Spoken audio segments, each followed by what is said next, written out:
Si je vous montre ça, ou même ça vous parle? Je pense pouvoir affirmer qu'on connaît tous le fameux conte Dracula. On le voit au cinéma, dans les dessins animés, dans les jeux vidéo, et même dans la Japanimation. On peut donc dire que ce bon vieux Dracula s'est fait une bonne nouvelle petite réputation, et qu'il paraît même cool, voire même sympatoche. Mais connaissez-vous les origines de cette légende du frisson? Bram Stoker, dans son roman intitulé Dracula, s'inspire d'un personnage ayant réellement existé. Son nom, Vladimir III Basarab.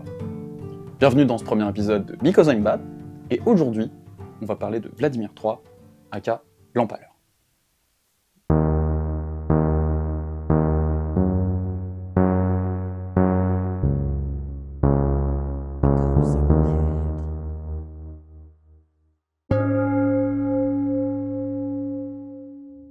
Notre petit Vlad III voit le jour en 1431, en Valachie, qui serait pour nous l'actuel sud de la Roumanie, et on devient son voïvode en 1456. En gros, c'est un roi pour faire ça. Mais pour en arriver là, il se passe un sacré paquet de choses, et je vous cache pas que c'est vraiment le bordel. Du coup, on vous a préparé une carte.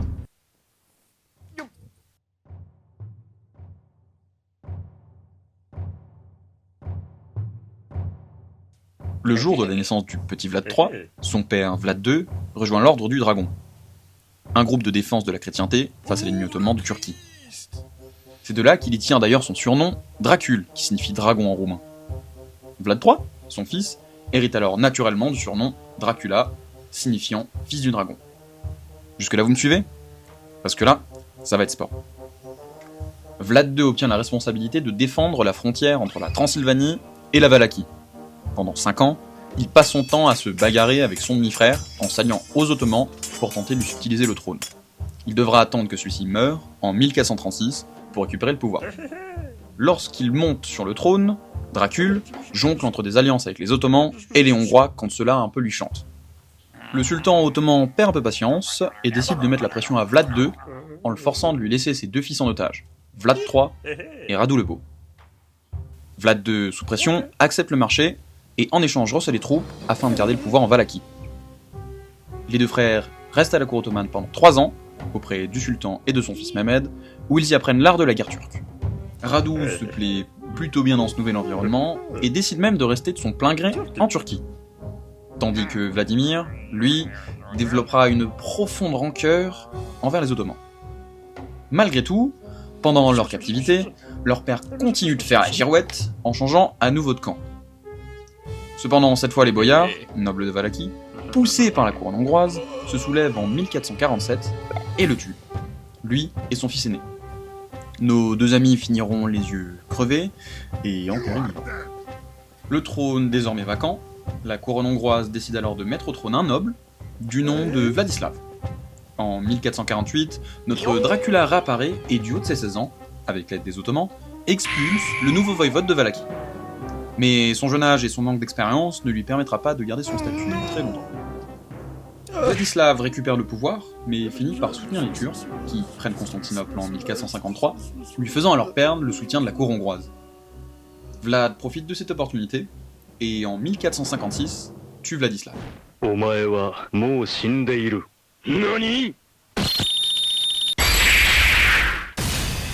S'emparant alors du pouvoir, pour de bon. Avec ça, Vlad III devient donc voïvode, et la boucle est bouclée.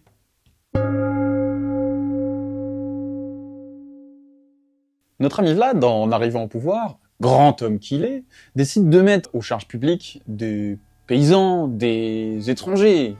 Grand homme, au final.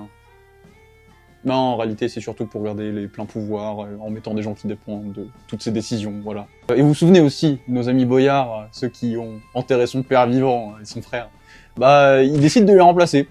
Bizarre. À la place, il met des armas, des vitégi et des slugis. Donc en gros, c'est de nouvelles élites qui lui servent en gros de garde personnelle et font respecter la loi, histoire de pas finir 6 pieds sous terre comme son père. D'ailleurs, les boyards, il faut bien leur annoncer la nouvelle. Du coup, qu'est-ce qu'ils décident? De tous les inviter à manger pour Pâques, donc il en invite 200 d'entre eux avec leur famille. On se dit, ah, le mec est sympa, il essaye de faire passer la pilule tranquillement, et de planter la hache de guerre. Chouette, hein? Bah non. En fait, le type décide d'empaler les hommes devant leur famille, de tuer femmes et vieillards, et pour ce qui s'agit des enfants, de les mettre à l'esclavage pour qu'ils construisent un beau château au bord de l'eau. Après, le château, il est super stylé! Bon, je pense que vous l'avez tous compris, mais Vlad, il est pas forcément super sympa. Maintenant, on pourrait se dire, le mec a vengé son père, il va pouvoir passer à autre chose. Non. Il décide de mettre en place une politique super stricte où si tu te tiens pas un carreau, bah on t'empale. Et de là, il perd son surnom Dracula pour Tepes, qui veut dire empaleur en roumain. Autre petit exemple de sa politique assez stricte et violente, il décide de faire du tri social, par exemple, et invite donc des mendiants chez lui pour un énorme barbecue. Sauf que, surprise, c'est le barbecue.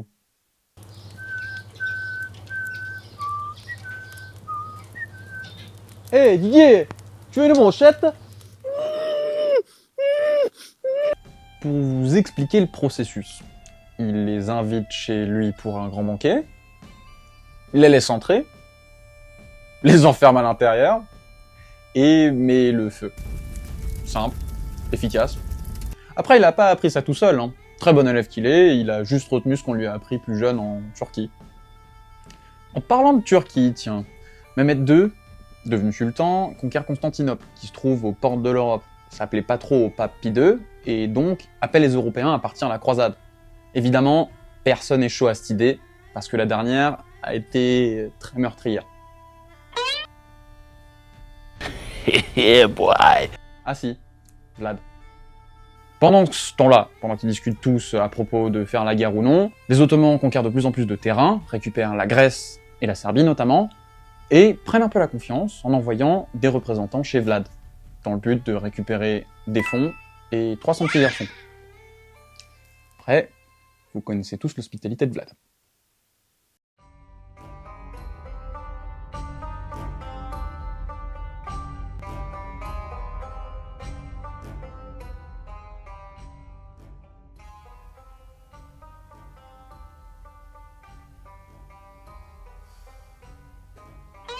Votre grandeur, votre grandeur. Mais qu'est-ce qui prend de rentrer comme ça? Imagine si j'étais pas dans... Tenu, disons... adéquat. Mes excuses, monseigneur, est-ce que je vous ai dérangé dans une affaire importante? Et figure-toi que oui. J'étais en train de... de faire des choses importantes. Bon, qu'est-ce qui t'amène? C'est au sujet des hommes qu'on a envoyés chez l'empaleur. Oui, eh bien... On sait pas où ils sont. Tu peux répéter? Bah on sait pas où ils sont.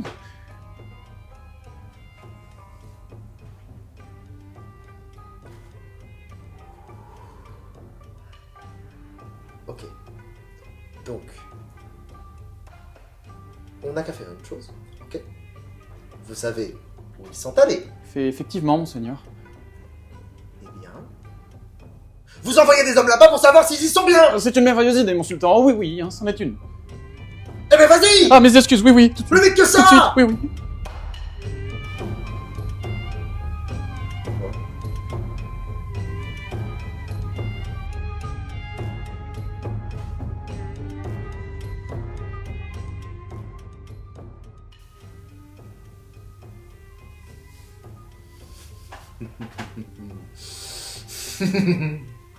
Oh.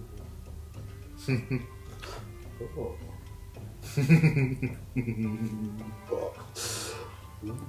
Sultan, sultan. Combien de fois je vais vous dire de ne pas en rentrer aussi promptement? Mes excuses. Coupez la tête! C'est juste que c'est urgent. Qu'est-ce que tu veux? C'est au sujet des hommes envoyant voilà qui. Hein? Vous vous rappelez des hommes qu'on a envoyés chercher, ceux qu'on avait perdus? Oui? Alors, on les a perdus aussi. T'es en train de me dire qu'on ne sait pas où sont les hommes qui sont partis chercher les hommes qu'on ne savait pas où ils étaient? Oui.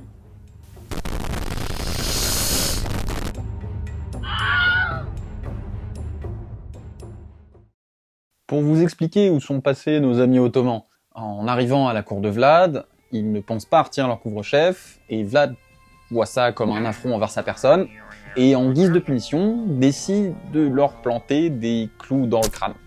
Normal, vous me direz, de la part de Vlad. Mehmet II, en réaction totalement normale, envoie un bataillon récupérer ses soldats perdus, disons, et Vlad l'attend évidemment au tournant, tue tout son bataillon dans une embuscade, et les quelques survivants, je vous le laisse deviner, seront tous empalés.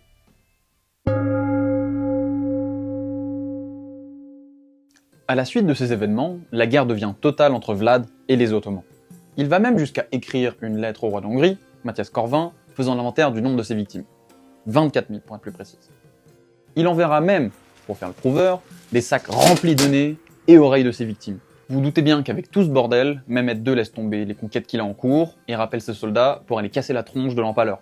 Au final, il se retrouve avec 90 000 soldats, et lui, Vlad, un peu moins chanceux de son côté, se retrouve avec seulement 30 000. On va pas se mentir qu'avec 3 fois moins de soldats, les enjeux du match, c'est un petit peu comme Mimi Mati et Teddy Riner. Y a pas de match, quoi. Vlad, dans la sauce, décide alors de partir sur une tactique sournoise de harcèlement nocturne et de terre brûlée.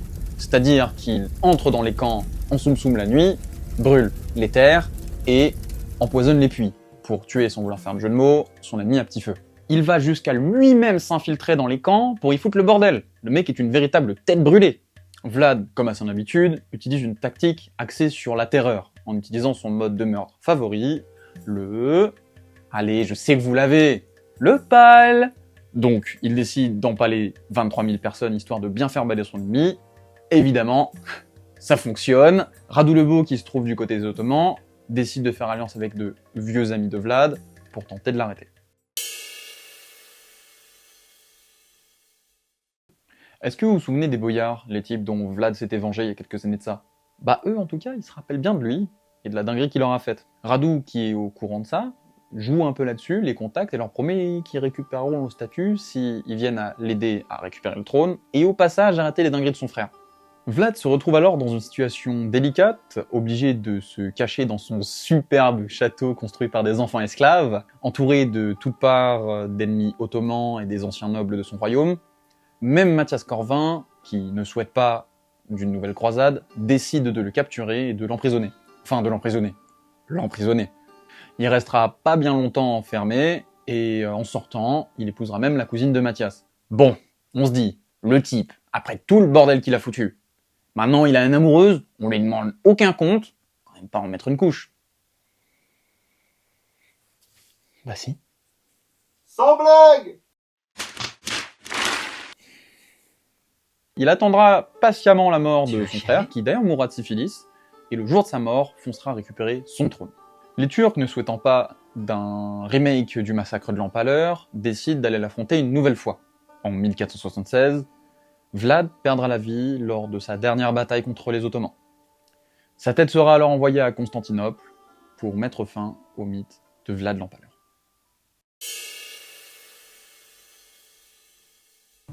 Donc Dracula n'était pas un vampire, mais sa soif de sang, elle, était réelle. Du point de vue des Occidentaux, il est celui qui a répandu guerre et destruction partout où il passait. Mais de l'histoire roumaine, il reste quand même celui qui a repoussé l'ennemi turc pour le bien de son royaume. Comme quoi la notion de bienfaiteur et de tyran est un concept assez subjectif.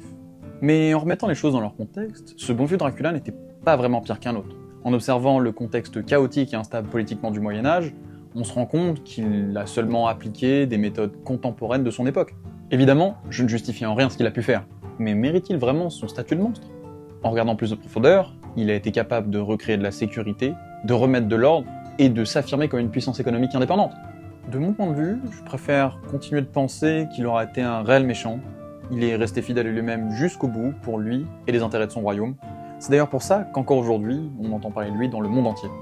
Et au fond, c'est peut-être ça, la clé de son héritage. Si son histoire nous apprend bien une chose, c'est que, quitte à faire le mal, autant bien le faire.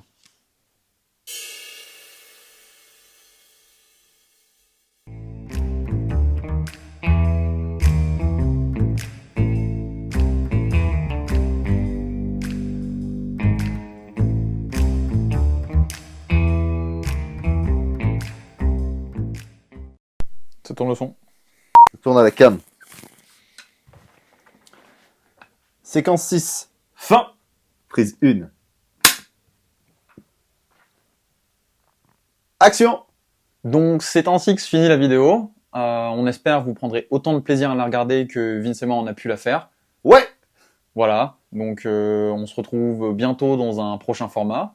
On espère vraiment que ça vous a plu. Nous, on a tout donné. On a envie de crever là, mais Ouais, le tournage a été long. Le tournage a été long, mais c'est pour le meilleur. C'est pour le meilleur. Donc on espère que ça vous plaira encore une fois. Et sur ce, bye bye.